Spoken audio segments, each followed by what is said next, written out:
Queria a sua opinião, Simões. Você esteve no estádio, inclusive. Daqui a pouquinho então vai começar a falar de arbitragem, impedimento, que é chatíssimo, inclusive. Tá tendo de gol, inclusive, aí com... Aula de geometria. Com 10 centímetros de investimento. Não, porque a câmera está não sei o quê. Porque, em resumo, a tecnologia é uma porcaria. A palavra mais falada nesses últimos meses aí no futebol brasileiro. Paralaxe. A paralaxe. É o que tem. Só Atlético Cruzeiro, em jogos deles, esse ano, uns 4 ou 5 gols nesse sentido. É interessante ou anulados que, assim, ou validados. Cara, o Instagram... Esse aí, o pênalti, não tem dúvida, né? Isso. O Sá fez o pênalti e o Caio converteu. O Instagram e o X... Invasão em peso do estúdio chegou aqui agora. Toda agora. Gente. Luciomar. E estão de uniforme bonitinho, não? Que beleza. Tá, bonitinho. Melhores momentos, Simões. Não se distraia, por favor. Vamos lá. Isso é a culpa do Luciomar e do Emerson, me distraíram aqui, controles na mão. Aquele do Emerson ali, aquele é poderoso. Já viu Fala do jogo aí, pô. Fala do jogo aí. O celular dele mexe em qualquer coisa da rádio, cara. É impressionante. Por tudo ele usa o celular. Aí é loucura. Aqui, deixa eu te falar. O jogo é o seguinte... É impressionante como que depois de todo lance de impedimento polêmico, a gente tem aulas de matemática e geometria no Instagram e no X, né, cara? Normalmente... Aparece um tanto de professor e bota seta, e bota linha. Exato, e bota... Cara, eu fico impressionado. Eu gosto é o seguinte, aconteceu com o Atlético semana passada. Aí no caso do Atlético, o influenciador cruzeirense falou que não foi favorável ao Atlético e o atleticano falou que foi. Agora inverteu. Como foi o gol do Cruzeiro, o influenciador cruzeirense fala que é muito claro para o Cruzeiro e o influenciador atleticano fala que foi um absurdo a validação do gol. E essa bola que entrou, olha lá, você viu? A bola entrou por fora. Foi legal demais. A bola entrou por fora, rapaz. E o narrador... Porque no ângulo que eu tava, eu vi que foi por fora, mas muita gente no estádio achou que foi gol. O Hugo achou que foi gol, o Edu achou que foi gol, porque realmente a bola entrou no gol. E o narrador da transmissão no YouTube, ele quase gritou gol. Viu? Ele foi... Aí o comentarista cutucou e segurou. Foi meio Porém, diferente. O que quero saber de vocês é se a vitória foi justa. Justiça. Justa. É até desleal, né? Se a gente for pensar assim, do ponto de vista técnico, a gente comparar, né? Cara, você imagina o Cruzeiro ontem mexeu, aí o Tite colocou em campo Matheus Henrique, Japa, Sinisterra, Vídia Real, e teve mais um, quem que foi, hein? O Japa, Matheus Henrique, Sinisterra, o Vídia Real e tem mais um que pegando entrou. Você me apertou agora, peraí. Mas, é um nível altíssimo, né, cara? Wanderson. O Wanderson foi o primeiro, inclusive. Exatamente. No lugar do Christian. Um nível altíssimo, né? E quer dizer, a diferença técnica é muito grande, mas eu achei o América mais uma vez organizado, tá? Principalmente na primeira etapa, na segunda, assim, é porque é muito difícil a gente avaliar, porque o Alberto Valentim, ele armou uma estratégia para explorar o momento do Cruzeiro, né? Aí com 1 minuto só o pênalti. E com 3 para 4 sai o gol. Você mexe no jogo completamente. E um gramado completamente alagado. O primeiro tempo teve muita dificuldade para a bola rolar. Isso atrapalhou muito o jogo, tá, o Cirilo? Isso provocou muito erro técnico dos dois lados, porque com o gramado na situação que estava, ele não estava regular no que diz respeito à bola rolar. Tinha lugares que a bola rolava bem, tinha lugar que rolava mais ou menos, tinha lugar que rolava mal. E o campo estava muito pesado também. E isso exige que o jogador coloque um pouco a mais de força na bola. Só que às vezes ele colocava um pouco a mais de força na bola, só que ele jogava a bola para um pedaço em que o gramado estava bom. A bola saía. Ou então saiu uma falta, né? Isso, sempre uma falta, uma dividida. Porque a bola ficava. Então, quer dizer, atrapalhou muito o jogo. A drenagem não deu conta, né? Foram 2 torós, né? Um primeiro que foi mais pancada e depois um outro que veio e ficou.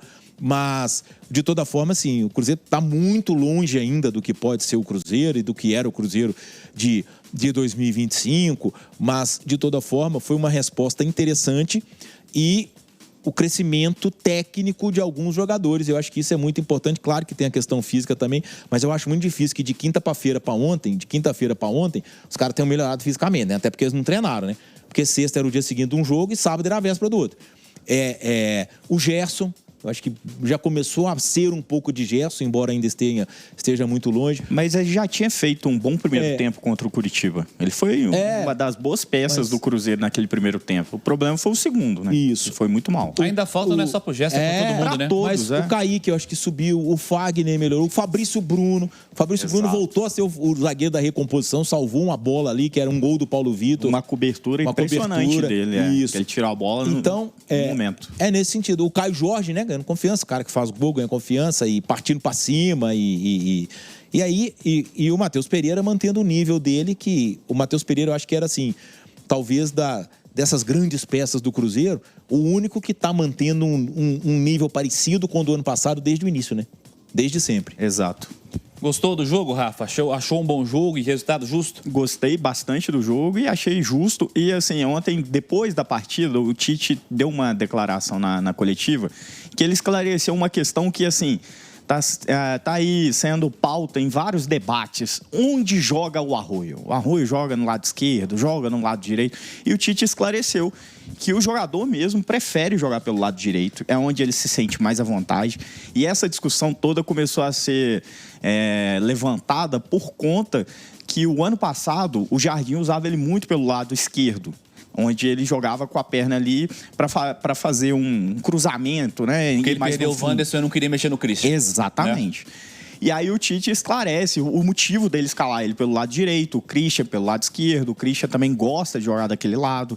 Então, assim, ontem a partida em si, mais do que a atuação, precisava dessa vitória para dar tranquilidade, para assentar um pouco a gritaria toda que estava em cima do Tite. E eu acho que alguns pontos tem razão, outros eu acho que está sendo totalmente descabido pelo aquilo que a gente citou aqui no início com relação ao calendário, por tudo que está envolvendo esse início de temporada no Brasil.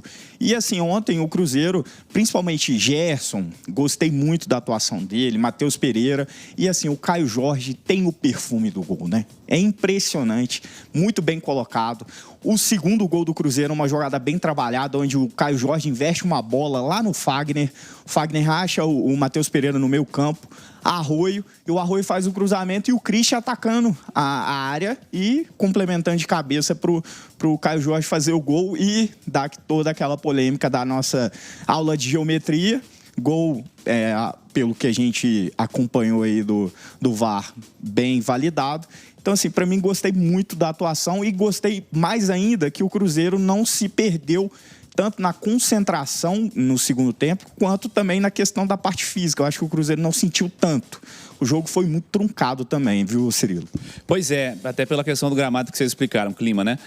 Sobre a história dos gols milimétricos que estão acontecendo nesse começo de ano, e alguns validados e outros invalidados, você, atleticano, ou você, cruzeirense, cuidado com as certezas absolutas, porque normalmente 3 dias depois acontece com o seu time.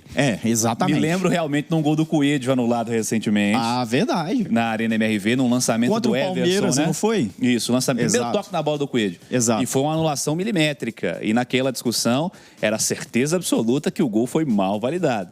Mal invalidado. Aí apareceram um monte de prints na tela. Como assim? Aí a câmera tá assim, a outra câmera tá assim, a outra câmera é. Então, assim, aí dias depois acontece com o do Cruzeiro. E o cruzeirense, no meio de semana, achou que o gol do Coelho foi bem anulado. E agora acha que o gol do Caio Jorge é bem validado. Não dá para saber, gente, o resumo. A tecnologia que nós utilizamos é ultrapassada. Exatamente. Esse é o grande ponto também. Exatamente. Para mim são 2 pontos nessa história toda do impedimento milimétrico. A primeira, a tecnologia não serve mais. Ela já está ultrapassada.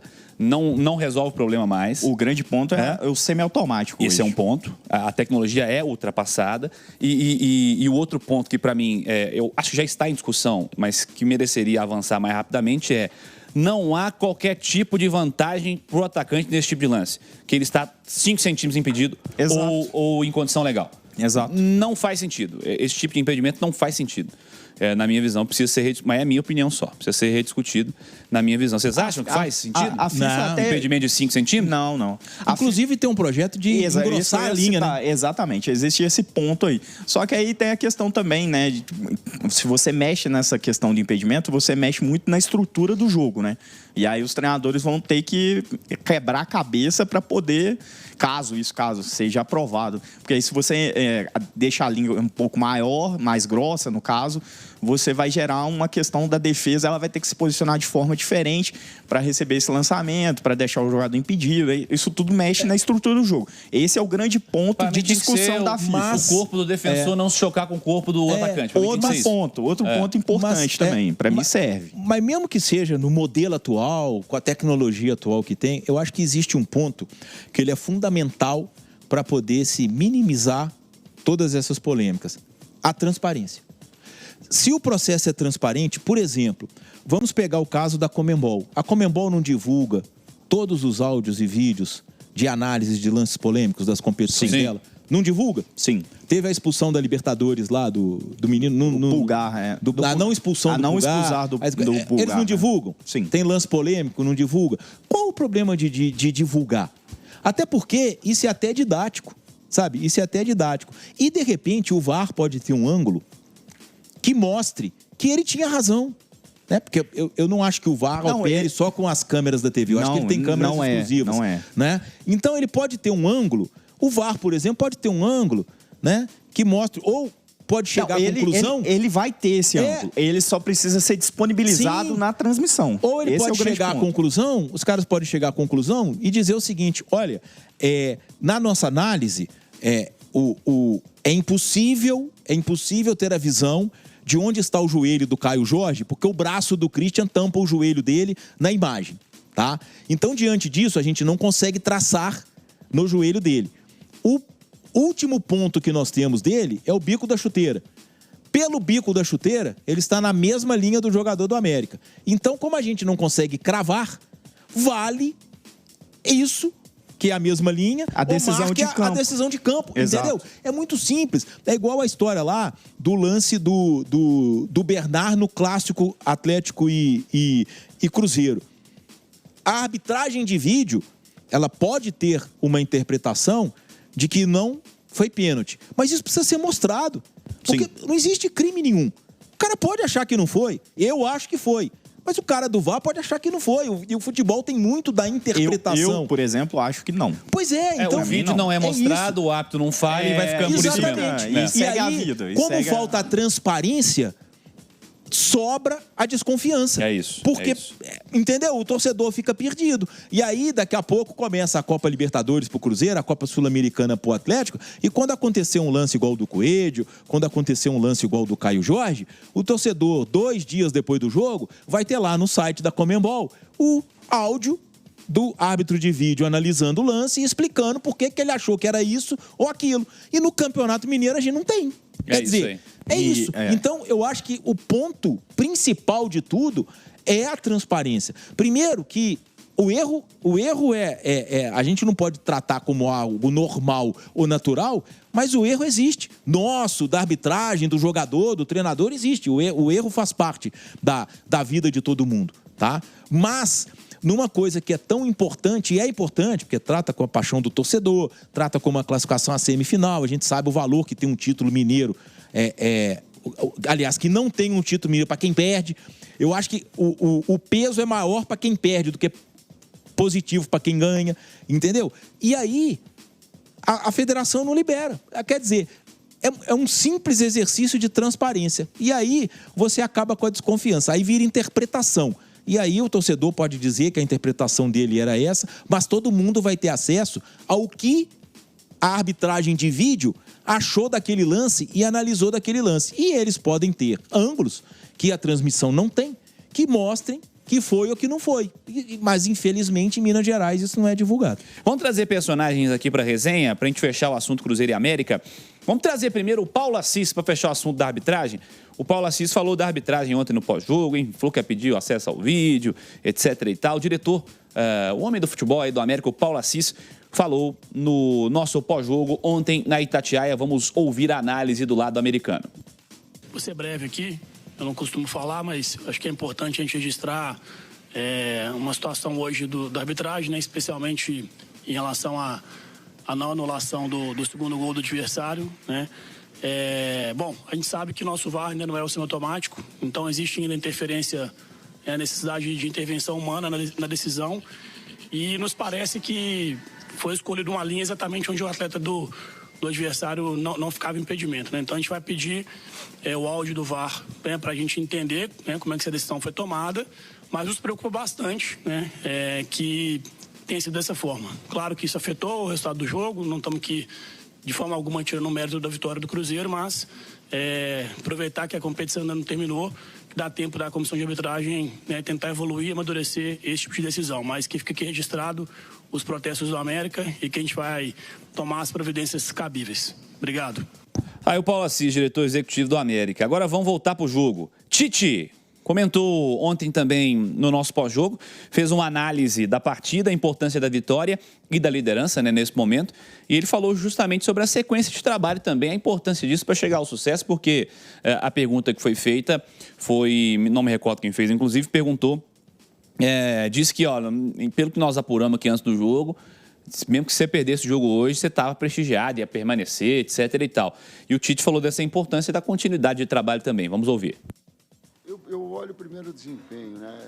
Não adianta a gente ficar olhando assim, ó, poxa, se foi isso, agora está com a melhor campanha, tal, com uma situação que elas são muito próximas, né? O que eu coloquei para os atletas que era um momento agora de lucidez, porque nós vimos dos resultados negativos, com todas as pressões que um grande clube te dá, e saber absorver isso é um sinal de maturidade, e que a equipe pudesse taticamente desenvolver algumas outras formas de ser mais compacta, né? E ela conseguiu, né? Quando o seu bloco médio não ficar saltando toda hora para abrir espaços, e essa coordenação que ela teve, eu estou falando em termos táticos, do Matheus e do Caio, com os dois meio-campistas atrás do Gerson e do Romero, do Lucas Romero, ela te trazia essa compactação e essa subida de linha dos 4 defensores para estar mais agrupado, para não dar tanto espaço para o adversário. Ela conseguiu mesmo com uma equipe que ele não tinha jogado com linha de 5 até então. Talvez ele tenha visto o segundo tempo do jogo contra o Curitiba e veio. E nós tivemos também o tempo de oportunizar os atletas para quando viesse com essa formação um posicionamento diferente. Foi o que aconteceu e aí traduzindo o gol. Em relação à manutenção de técnicos cara, isso aí é muito da convicção do trabalho, do dia a dia, das pessoas que comandam. Toda a minha trajetória ela foi assim, é mais no acreditar. Não vou falar da minha história, ou de quantos problemas eu tive para a conquista, porque a gente sabe que o futebol ele tem disso. De uma coisa certa, quando um trabalho ele tem continuidade, a possibilidade de sucesso ele é maior. Isso eu tenho. E ela é principalmente em relação aos atletas também. Então, o Cruzeiro fez a coisa certa da manutenção dos seus principais atletas. Isso eu tenho de uma forma inquestionável. Mesmo com os resultados negativos, uma oscilação que ela acontece no início de temporada, que tem 31 dias, eu acho que nós estamos... me alongando a parte física, a parte técnica individual, a parte mental, a parte da pressão. A pressão, por vezes, emburrece a gente. A gente acaba tomando decisões erradas quando estamos excessivamente pressionados. Uma autopressão. Ela emburrece, a gente toma decisões erradas. Por isso, da lucidez e da importância do jogo de hoje. Aí o técnico Tite, análise interessante do Tite na entrevista coletiva de ontem. Vamos trazer o Gerson também, vocês citaram o Gerson há pouco, e ele comentou justamente sobre esse começo dele, sobre esse momento, como é que ele está se sentindo, alguns assuntos aí do Gerson na zona mista. Vamos trazer. Quando se joga num clube grande, é normal ter pressão. Como falei ali antes, eu acho que a torcida tem todo o direito dela de cobrar. Cobrou depois do jogo. Durante o jogo apoiou o jogo todo, depois do jogo cobrou. Mas hoje o mais importante foi eles terem vindo no estádio e ter apoiado a gente mais uma vez. Isso nos fortalece ainda mais, eles são o 12º jogador. Hoje a vitória foi muito importante pra gente, para ir nos dando confiança, é um passo de cada vez.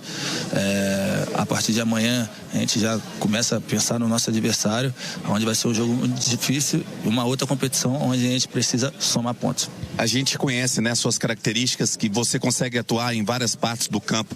Como é que foi esse início agora com o Tite? Onde você está mais à vontade e pode contribuir melhor aí?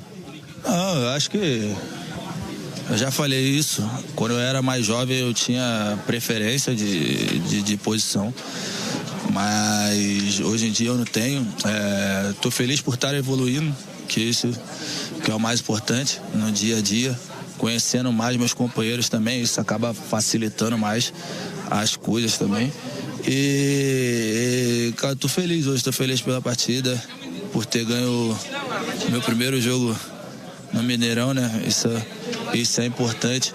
Mas agora o nosso foco já é no próximo jogo, porque é um campeonato onde a gente precisa somar ponto.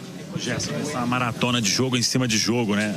Você volta ao Brasil nessa loucura. Como é que tá a questão física? Tá 100% já ou ainda tá longe? Vem desenvolvendo bem, mas ainda precisa de um ritmo maior? Cada dia evoluindo, até porque eu acho, se eu não me engano, meus companheiros tiveram acho que 20 dias de folga, né? Eu já estava um pouco mais parado, eu fiquei um mês e tanto, então eu me dedico muito para estar no meu mais alto nível o mais rápido possível.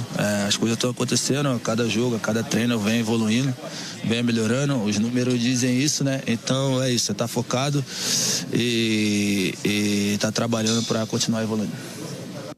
Gerson, na zona mista, ontem aqui no pós-jogo da Itatiaia. Vamos ver, né?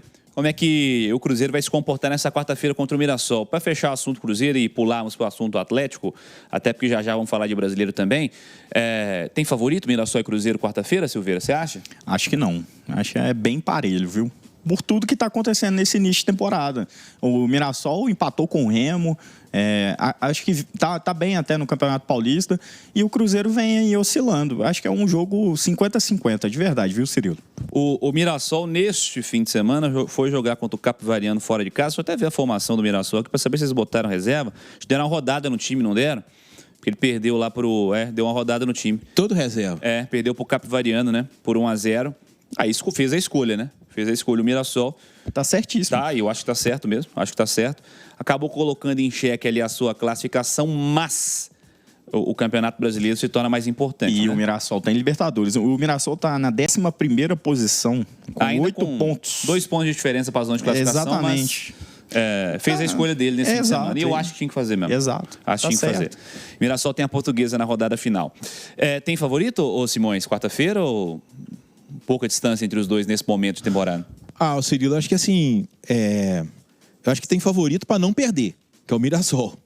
Não perde em casa pra ninguém, né? Ué, já são 20 jogos de Série A, não perdeu nenhum, né? Não é isso? Na Série A é 20 jogos. Exato. Porque são 19 do ano passado, Isso mais aí. um desse ano contra o Vasco que ele ganhou. Isso, contra o Remo lá, tava perdendo por 2-0 até 35 no segundo tempo, buscou empate. Então, quer dizer, o favorito para não perder tem, porque ele é invicto em casa em jogos de Série A. Né? E eu acho que isso não é fruto do acaso, não é coincidência, justamente ele sabe fazer valer o mando de campo. Então, agora, o que vai acontecer? Agora, por outro lado... No Paulista também não perdeu em casa, não, tô vendo. Isso. Por outro lado, se o Cruzeiro vai lá e busca uma vitória, aí é um resultado para realmente dar força, dar moral, Pra virar para reta final completamente. de Mineiro e para coisa, porque realmente bater o Mirassol lá é uma tarefa. Agora, o que me preocupa é essa questão física, né? Você falou, e o Mirassol poupou todo mundo, e o Cruzeiro fez um jogo extremamente puxado, porque o gramado estava muito, muito, muito carregado. Vários jogos puxados, na verdade. Sim. Em sequência. São Exato. 5 jogos, eu acho, nessa sequência toda aí do Cruzeiro.